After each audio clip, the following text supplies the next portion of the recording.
Trying to get everything going. I think maybe we got it fixed. We'll find out just in a second. You guys there? Leave me some comments. I'll see if I can see those. Seems to be there. I don't know. I hope you can see me. I'm in a new setting trying to get it set up. I'm sitting here in the sanctuary at Restoring Hope Church in Nashville, Tennessee. Sorry. It's been a bit of a hectic time to get in here and get set up, but we're on a little bit late, but we're on, so looks like it's working. How you guys doing today? Good to see you on the show. And we're set up here in the sanctuary of Restoring Hope Church. It's kind of dark. Can't really see much. I can move the camera a little bit. You can maybe see. I'll show you this in a second. They're getting ready for Vacation Bible School here in the sanctuary. So she's turned some lights on now. Look at that. Lynn's going to help us out. Let's get rolling. How you guys doing today? I'm going to shut this music down for me. How you guys doing? Good to see you on the show today. And I know it's kind of weird lighting, but that's just all I can do. That's all I got today. So maybe I can do over here. It'd be better. How you guys doing anyway? I was going to show you the sanctuary there. They got it all set up for Vacation Bible School. They got their balloons, everything going here. And if you can see, I don't know if you can see it or not. Let me see if I can find it. Right here, there's a line going across right there. That's Trevor's tightrope. He's going to be walking. Can't you wait? His mama can't wait for that to happen. I said no one ever.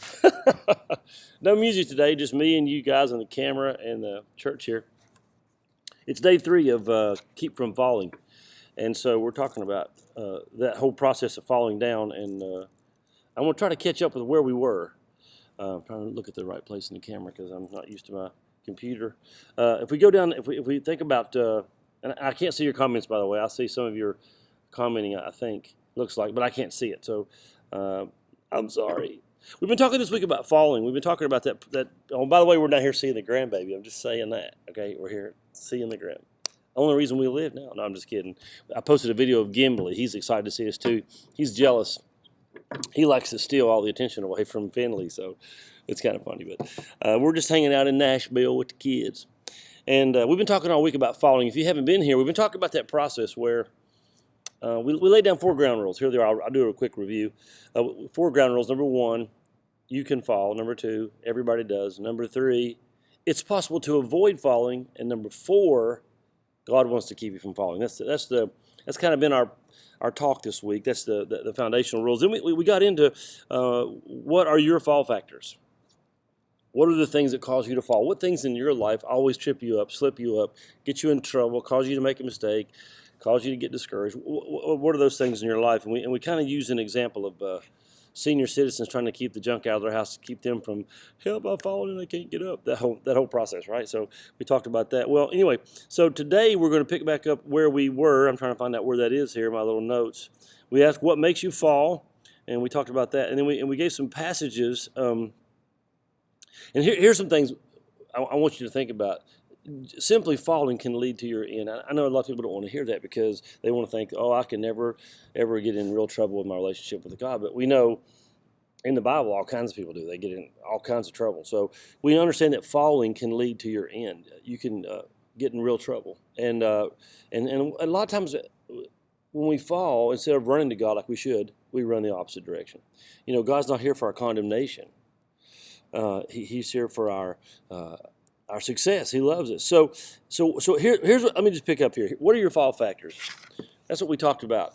What are your fall factors? And I went through a long list yesterday. I'll go through it again. Anger, is that what makes you fall? Or jealousy, or envy, or lust, or unforgiveness, or hurt, or what are the things that cause you to stumble in your life? You know, when something happens, a situation where, like yesterday, driving down here, I had a lot of opportunity for road rage. I'm just going to say that.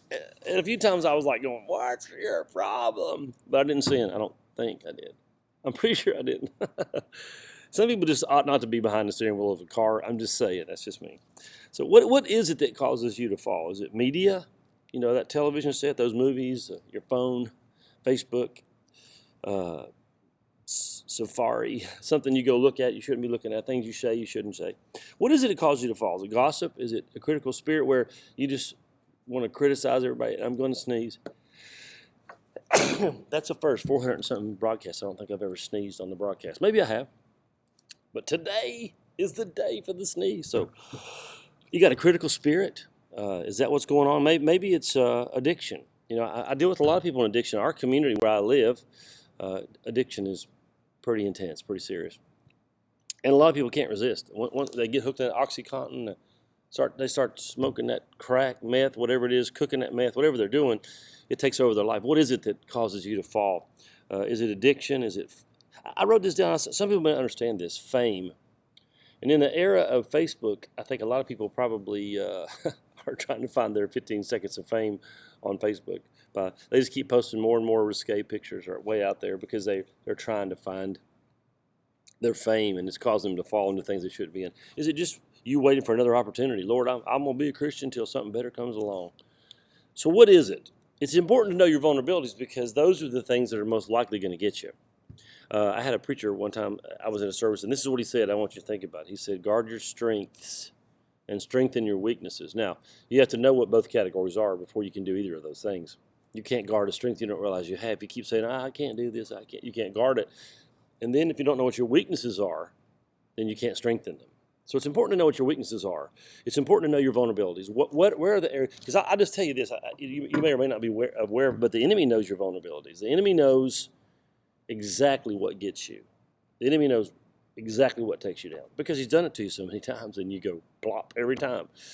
And so it's important to know your vulnerabilities so that you can guard against those things. And I want you to think about this, and I think you're going to relate to that. We tend to fall over and over to the same things.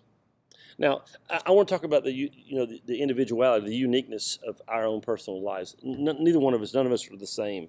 And if you're just tuning in, we're in Restoring Hope Church in actually Hendersonville, Tennessee. It's the church that Aaron and Amanda Crabbe have founded here, and our son and his wife are on staff, and they're getting ready for their big vacation Bible school. It's going to be awesome. I'm going to be juggling, and that's kind of right in front of me. And so anyway, but we're all different individuals, and here's what you have to understand. Some things that would tempt you or cause you to fall will have no effect on me, but then there are things that would tempt me or cause me to fall have no effect on you because we're different people, and we've led different lives and been exposed to different things. And so we tend to fall over and over to the same thing. And the enemy kind of knows that.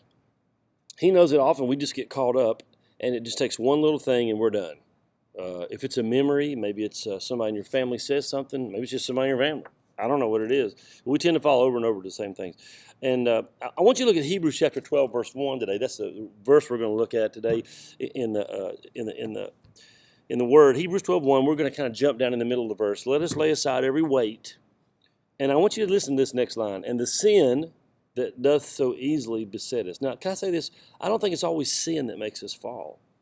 I mean, I think it becomes sin. When we let it make us fall, it may turn into sin. But I don't know that it's always sin that makes us fall as much as just things in our lives. Sometimes it's memory. Sometimes it's our past. Let us lay aside every weight. Now, if you were with us on day 2 when we went through that long list of things in people's house, clutter in the floor, rugs that are not nailed to the floor, things we talked about. What is it in your life that you need to clear out of the way? You ever watch the show Hoarders? Whoa, I'm kind of a hoarder, kind of. Not like that. I hoard up tools and pieces of wood and furniture for projects because I'm always building something or refurbishing something. So that's kind of my deal. It's kind of my thing. I love to do that. And so sometimes my shop gets so cluttered it's hard to walk through. And I've actually fallen a couple of times because idiot here couldn't just move a board out of the way or a pile of junk left over from the last project because I'm not the best, I don't think, always about getting all that junk straightened out. So it says in Hebrews 12:1, let us lay aside every weight and the sin. So it's both. If it's just a weight, some clutter, or if it's really sin in your life, that does so, and I want you to see the connotation that's given here is, does so easily. Easily. And that's the key word for us, easily beset us, which means it's a very simple process. The devil pushes a button, boom, we go. And sometimes it's not even the devil. Do you know that? I'm looking around, he's not here. Sometimes it's not even the devil. Sometimes it's just us. Sometimes it's just life. There's lots of things that can come into your life to cause you to fall. They're not all right out of hell. Here's what I want you to think about in point 3, I believe it is, under how to keep from falling. Avoid your vulnerabilities. Avoid. You ever hear the story about the guy? It's an old joke. He goes to the doctor and says, "Doc, it hurts when I do this." And the doc says, "Well, don't do that." It's pretty obvious, isn't it? If I'm sitting here hitting myself in the head with a hammer, bing, bing, and you come in and what are you doing? I'm hitting my head. This really hurts. You would probably say to me, well, stop. If you stop doing it, it's not going to hurt. And so we need to learn how to avoid our vulnerabilities, whatever they are. And I would say avoid those vulnerabilities until God does a miracle in your life, which we'll talk about. Let's look at a couple passages in the Bible that tell us that. 1 Thessalonians 5:22, abstain from even the appearance of evil. Abstain. Let me go to another version of the Bible. This is a Message Bible. Throw out anything tainted with evil. So we're seeing this process where I'm smart enough to know that if I got a bunch of junk in the floor of my house, if I walk through there, I'm going to trip over it. So the smart person cleans it out. So we flip that over to our Christian life, and here's what I got to know. I need to throw out anything in my life that is tainted with evil. You know, I remember back in Brownsville revival days, if you guys ever heard of that, they always had this thing that they would say at the end of the altar call to people. Is that if you've been in a relationship with somebody and you break up, you give them back their jacket, you give back their ring, you give them back, usually anyway, girls might keep the diamond and sell it, make some money. But you get rid of those things that are the memories or they're connected to that person. Well, you know what? In our life with Christ, as we come and walk with Him and we want to be successful and not fall, we have to remove the things that are connected to former life, things that are connected to evil, things that, I mean, some music just by itself alone is enough to make anybody fall because it's so laden with filth and anger and violence. Throw out, and then this is the New Living Translation, same passage, 1 Thessalonians 5:22. Stay away from every kind of evil. Stay away from every kind of evil. So abstaining is a big deal. If you avoid these things that cause you to fall, then you're not very likely to fall because you're moving away from those things. And so it's an easy proposition. And I said this to the church Sunday kind of as a joke. Think about this. Things that cause you to fall will cause you to fall. That's obvious, isn't it? Things that cause you to fall will cause you to fall. Well, that's the reality, but here's the reality. You are vulnerable, and so whatever it is that causes you to fall, if you let yourself get involved or around it, or you're probably going to fall. You know, if a guy comes into my office and he's just fresh out of drugs, the first thing I say is, dude, you got to stop associating with those people, because as soon as you get in the company of those people, and you're going to fall. This is my son-in-law's testimony. He was at Teen Challenge. He was doing great. He came back home for a little visit and went out and met with those friends. He said within 30 or 40 minutes he was already shooting up. Why? Because things that make you fall will make you fall. And until you've been changed by the grace of God, until you've let God fix you, then you're vulnerable. So avoidance is like a huge big deal. You got to stay away from this stuff. You got to get it out of your life. And as long as you allow it to stay, you're allowing an opportunity to fall, and you probably will, because things that cause you to fall usually cause you to fall. It's like chips at my house. If they're in the cabinet, they're probably going to be eaten. I'm just saying that. I'm saying if I'm going in, you know how you meander into the kitchen, you don't know what you want, you're like, and you open those doors, and there are those Doritos, those barbecued chips. And you open, it's like all of a sudden you're going like, whoa. You're sitting there, whoa, looking at those chips. If they weren't there, you wouldn't be eating them. If those chips weren't in your house, they wouldn't be part of the process. You wouldn't fall to that. So, you know, you got to get these things out of your life until you allow God to change you.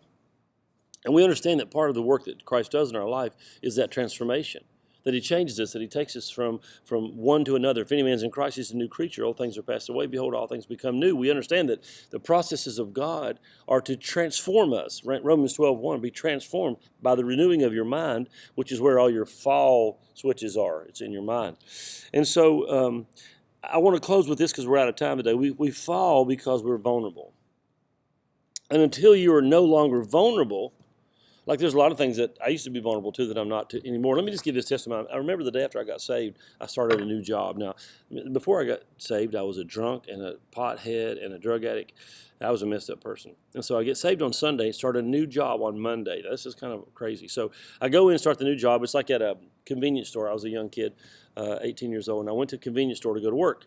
And the first day of work, I'm thinking I'll stock shelves, I'll check people out.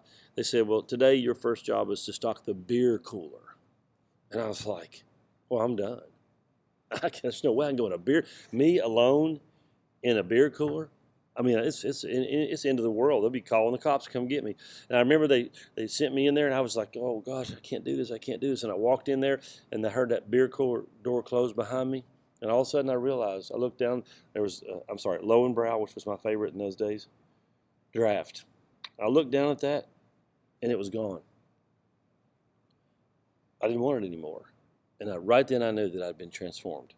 So we know that God transforms us. We know that process. And we are vulnerable until God transforms us. So we fall until we let God transform us. And then we're no longer vulnerable because God breaks it. We must join God in the war against our weakness. Are you at war against your weakness, or are you accommodating it? You know, a lot of church people today accommodate their weakness. They use grace as an excuse to continue to live. And I want to remind you as we close the day of the words of Paul. Because of grace, should we go on sinning? And of course the answer is, do you guys know the answer, right? The answer is, God forbid. We shouldn't go on sinning because of grace. We should be transformed. So today I want you to think about falling in your life and the chances that you had to fall down. And I'm going to be working here hard today helping Trev. Let me give you a little last sweep. We're at Restoring Hope Church in Nashville. In fact, if you got family down here, they should come out tonight, tomorrow night, and Friday night for their Vacation Bible School. Trevor's going to be doing some pretty crazy things. I can't give it away, but pretty awesome.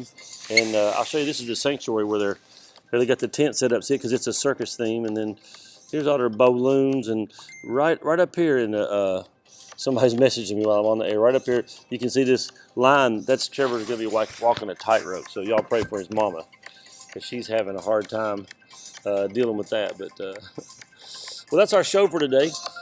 Good to see you guys. I know things are a little bit different, and I'll be here tomorrow and Friday. It looks like we got a connection. We can do it. So I'm going to go back and see how it went, get a little bit better lighting. Might even find a keyboard somewhere and sing a little bit. Love you guys. You guys have an awesome, great day, and I'll talk to you tomorrow.